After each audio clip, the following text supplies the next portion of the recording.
The resistance strengthens. PDF ambush in Sagaing and KNA-B readiness for a new phase of battle. News analysis by ZalengamMedia, October 2025. In mid-October 2025, the flames of resistance in Myanmar burned stronger than ever. Across Sagaing, Kachin and Chin regions, anti-junta forces continued to mount pressure on the military regime through tactical ambushes, drone strikes, and coordinated assaults on military convoys.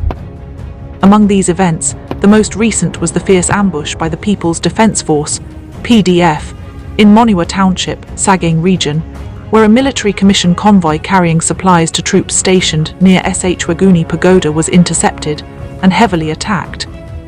At the same time, in the northwestern frontiers bordering Chin State, the Kuki National Army, Burma KNAB, intensified its operational readiness, conducting a new phase of training and joint coordination with the Kachin Independence Army, KIA.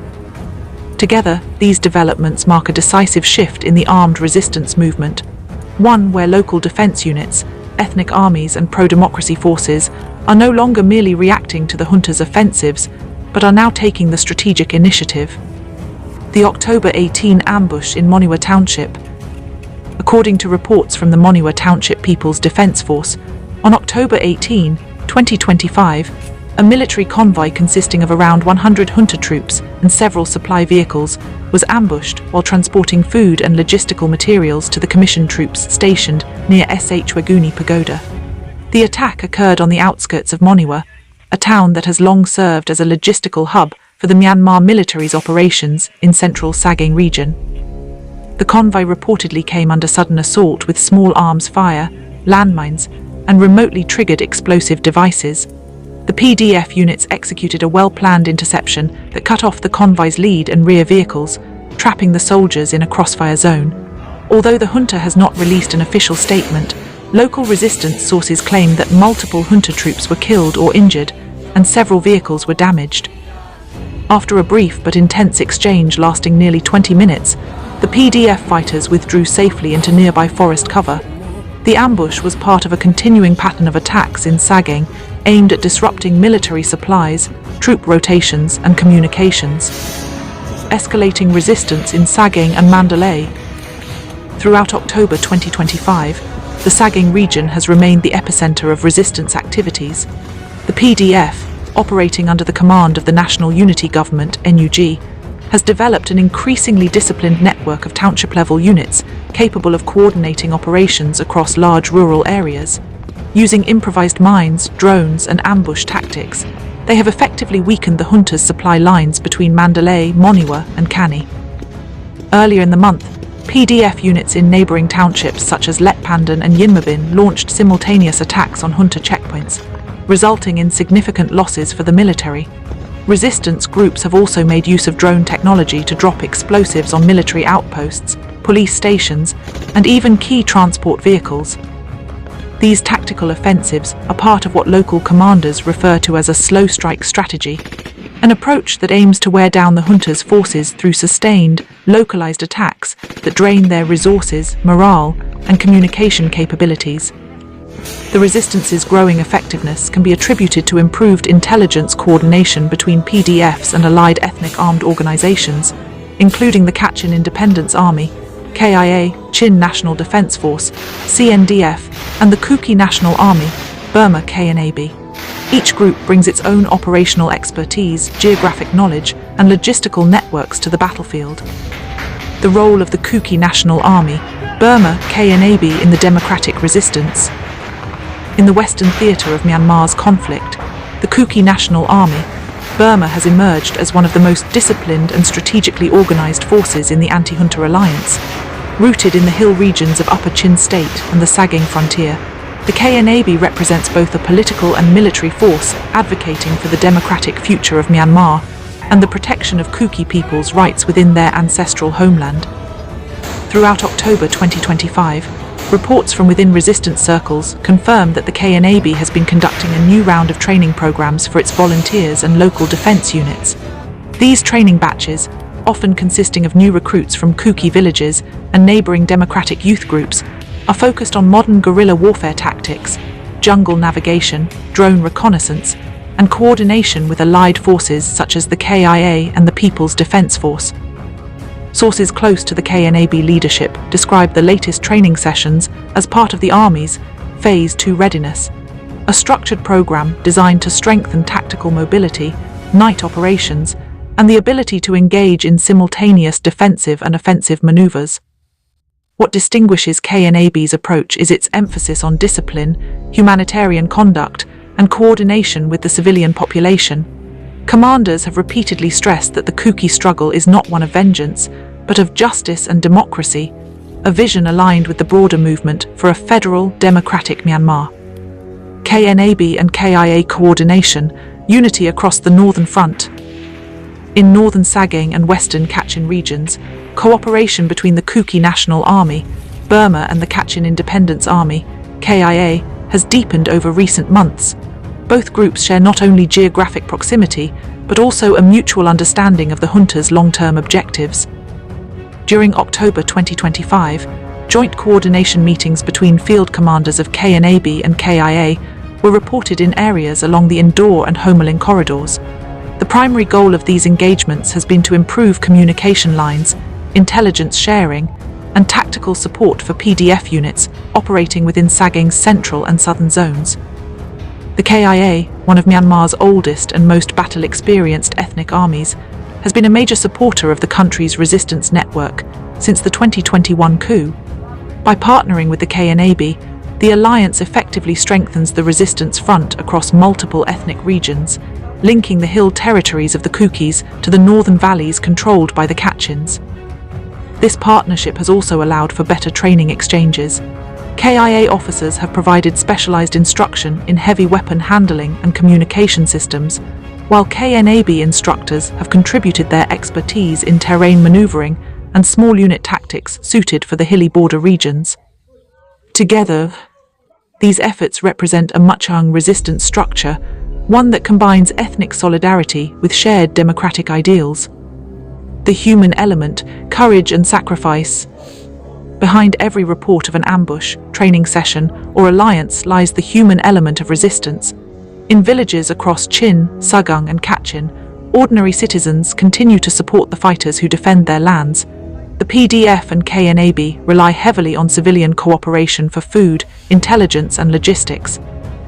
For Kuki families, the involvement of their sons and daughters in the KNAB has become a point of pride and pain. Many households have endured displacement, while others have turned their homes into safe shelters for wounded fighters or refugees fleeing junta violence. Despite these hardships, the morale among Kuki communities remains resilient. KNAB officials have continued to emphasize humanitarian principles during combat operations. Field units are trained to avoid civilian casualties, provide protection to local populations, and ensure that the resistance maintains a moral upper hand in its struggle against dictatorship. Wider implications of the Sagaing ambush. The October 18 ambush in Monywa symbolizes the adaptability of the resistance. While the junta maintains superiority in numbers and equipment, the resistance forces have gained the advantage of mobility, morale, and popular support. Every successful attack on a convoy disrupts not only supply lines, but also the psychological stability of the junta's troops, many of whom now operate in fear of unseen ambushes. Sagaing region, once considered a safe logistical corridor for the Myanmar army, has turned into a war zone where convoys are unable to move freely without facing guerrilla-style interception. The military's strategy of establishing outposts near religious and civilian centers, such as the Usachwagani Pagoda area, has further eroded public trust, as civilians view these deployments as attempts to use sacred sites as shields. Observers note that the junta's heavy reliance on aerial strikes in response to ambushes has caused extensive civilian displacement. However, this tactic has failed to deter the resistance, as fighters simply adapt by moving underground or dispersing into smaller, decentralized cells. KNAB's October readiness, a blueprint for discipline. The Kuki National Army, Burma's October readiness program, marks one of its most structured military preparations since the formation of its reorganization committee earlier in the year. The new batches under training have been divided into platoon-level groups specializing in reconnaissance, engineering, communication, and medical assistance. Reports from the field indicate that the KNAB's command center has been working closely with the interim civil authorities in Kuki villages to ensure coordination between Dafansa and humanitarian efforts. Medical wings attached to the KNAB have conducted field training in emergency response, evacuation procedures, and trauma care for civilians caught in conflict zones. In addition to combat training, the KNAB has also focused on political education. Trainees are taught about democratic values, federalism, and the importance of respecting human rights, a principle that distinguishes the Kuki resistance from the junta's oppressive rule. Coordination with PDF in the Western Front. The KNAB has also maintained close communication with the local People's Dafansa Force units operating in the northern Chin and western Sagaing regions. These interactions are primarily aimed at ensuring that resistance forces along the border act in unison, rather than as isolated militias. During October, several PDF field commanders attended joint coordination meetings with KNAB representatives. The focus of these sessions was to streamline logistics, avoid duplication of operations, and strengthen mutual support in case of large-scale junta offensives. The PDF leadership has praised KNAB's discipline and commitment, describing it as a model for other ethnic resistance groups seeking to balance autonomy with collective purpose. The KIA connection and the spirit of Operation 1027. As the one-year anniversary of Operation 1027 approaches, the massive coordinated offensive that reshaped Myanmar's conflict landscape, KIA and its allied groups, including KNAB, are entering a new phase of resistance marked by unity and modernization. While Operation 1027 began as a northern campaign, its spirit has spread across the entire anti-junta movement. The KNAB and KIA's collaboration symbolizes that spirit, a shared conviction that dictatorship must end and that federal democracy must prevail. Joint reconnaissance missions, intelligence sharpening, and coordinated assaults have increased the junta's difficulty in maintaining supply and troop consistency along the upper Sagaing border. Reports from resistance networks suggest that KNAB and KIA may soon expand their cooperation into synchronized operations, supporting PDFs in central Myanmar. The path forward. The developments of October 2025 highlight a significant evolution in Myanmar's resistance dynamics. The People's Dafansa Force has become more organized, the KNAB has advanced its readiness and discipline, and the KIA continues to provide strategic backbone to the entire resistance structure. The junta's military strength, though formidable on paper, is increasingly overstretched. Constant ambushes, defections, and supply disruptions have reduced its effectiveness, particularly in remote regions like Sagaing and Chin. For the Kuki National Army, Burma, this moment marks both a challenge and an opportunity. Its disciplined conduct, alliance building, and democratic commitment position it as a key pillar of Myanmar's freedom movement. The Army's leadership has reiterated its long-term vision of protecting Kuki lands while contributing to a democratic, federal future. If the current momentum continues, the combined strength of PDF, KIA, and KNAB forces could shift the balance of power in several frontier zones before the end of the year. Summary: the October 18, 2025 ambush by the People's Dafansa Force in Monywa Township underscores the growing effectiveness of Myanmar's resistance strategy. Across Sagaing, coordinated attacks are steadily eroding the junta's mobility and confidence. Parallel to this, the Kuki National Army, Burma's new training batches and readiness programs reflect a professionalized and united approach toward national liberation. Their cooperation with the Kachin Independence Army and partnership with local PDF units indicate that the resistance is evolving beyond fragmented militias. It is becoming a united front built on shared principles, discipline, and the will to achieve democracy. Sources and disclaimer. This analysis is based on verified reports from Monywa Township People's Dafansa Force, regional resistance updates, and open-source intelligence from Myanmar News, Radio NUG, and field sources within Sagaing and Chin regions. ZalengamMedia independently reviews all available information to ensure accuracy.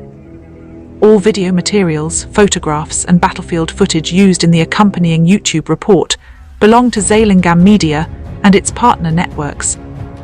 This report is produced for educational and documentary purposes to inform the public about ongoing resistance movements in Myanmar.